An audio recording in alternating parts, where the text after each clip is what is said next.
3 feet in front of you. You just can't do it.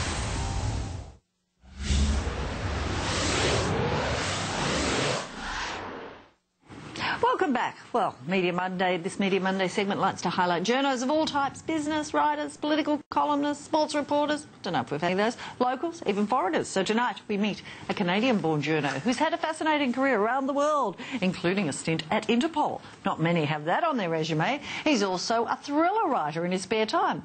And his Frank Delaney series has just been released in Australia. I'm joined by Michael Rose. Janine. Welcome to the show. It is Frank Delaney, isn't it? It is Frank Delaney. All right. I have to congratulate you on your taste in books. Books, absolutely. We'd like a bit of an author, something a bit different. I just wanted to talk to you. I always like to know the backstory, as they say in America. How did you get to Australia?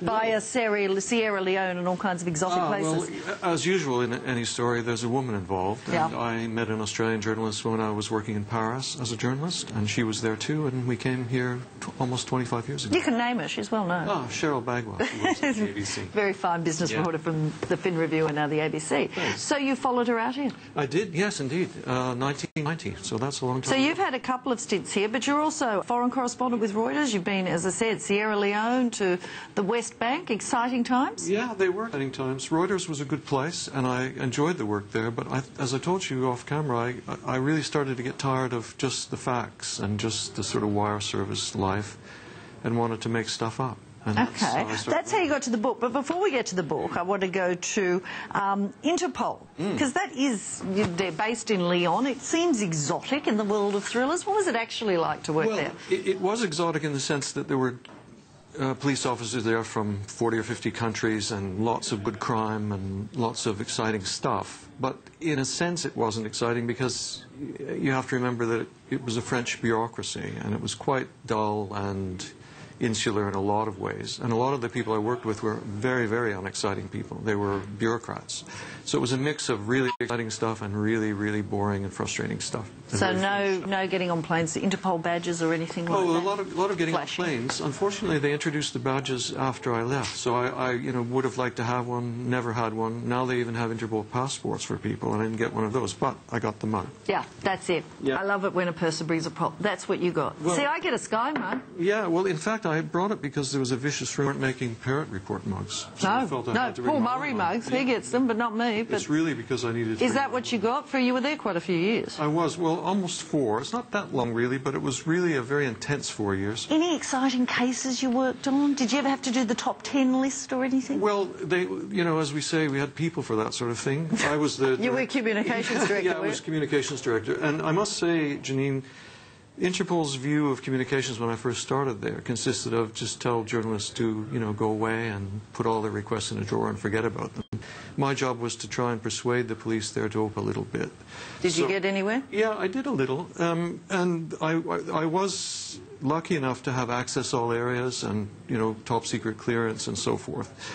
So when you say did I work on any interesting cases, I worked on them as communications things, but I would sit in on the briefings and sit with the police and travel with them and so forth. Because I often think that would be a problem for people who've been journalists, especially you, foreign correspondent, trying to get past bureaucracies and police in particular, that the two don't really go together. No. Interpol, particularly with all the bureaucracy, with all the different countries involved, that it would be impossible to get them to open up. It was pretty near impossible, but the Secretary General at the time was American, and he really wanted to change the culture there. And he hired me to try and do that.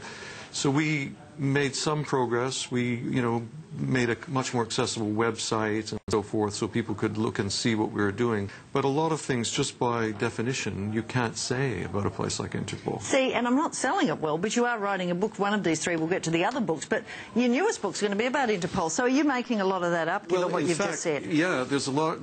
I wanted to do a non-fiction book about Interpol, but there were so many limits on what I could do, I decided to do fiction. And in fact, I decided to make it a satire. So it really gives me a lot of leeway.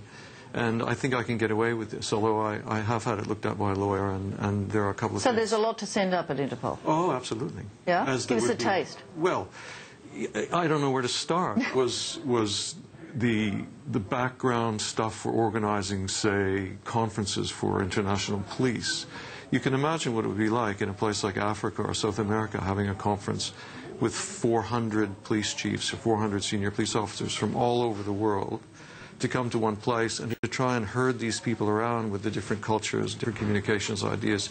And frankly, a lot of the police from less developed countries saw an Interpol conference as a big boondoggle, a place to go and drink a lot of their... Just a tip, it's not just Interpol conferences, they do that, I think, everywhere. So let's get to it. So you decided, as you said, you got sick of writing the facts. Yeah. So you wanted to, you know, the old everyone has a great novel in them. You've had at least 3. Well, I'm glad you think they're great novels, Virginia. Thanks for that. Well, but I mean, you've done 3. Yeah. You did this series, which was published in Canada, Yeah. and this was a couple of years ago, over a number of years, but they haven't been released in Australia before. They were on Amazon, but now this is a special Australian publication, right? Well, in fact, what happened was they did well in Canada, and they were available around the world on Amazon. Sorry. But they've been re-released by an Australian publisher for global release now as e-books. So they're much easier to get, and things are starting to pick up nicely. Because one always thinks, you know, if you had 1 novel, I'd be interested, but 3, you're talking mini-series or movie there, aren't you? You've created this Frank Delaney character 3 times. Well, it's the same character in all 3 books so far, and in the 4th one that I'll start soon. And he is an investigative journalist who gets pulled into the spy world. Where would you have got that from? Well, one could say I got some of it from Interpol, but you just... Well, also in travelling overseas and investigating and, as you know, when you meet journalists overseas, depending on what countries they work for and which organizations, a lot of them do have very close connections with the spy world, and they get asked to... Well, some I'm not sure if they weren't spies themselves. Precisely. I think those days, not me. Not you, probably. That's it. No, not me. I'm sure that. Well, I'm going to... It's Momentum Books they can find the Frank Delaney series, can't they? Or on my website, or Amazon, or Kobo, or iTunes. Okay. I won't give it away. No spoilers on the thrillers. And how's your memoirs coming along? I don't do memoirs, don't have one in me. Actually, I should say just beforehand, one's called The Tsunami File. Just give us a brief idea about Frank Delaney and what makes him different to the other private dicks we see in thriller novels. Well, he's Canadian for one, and I think a lot... Don't get a lot of heroes. No, you don't. I get that a lot from people.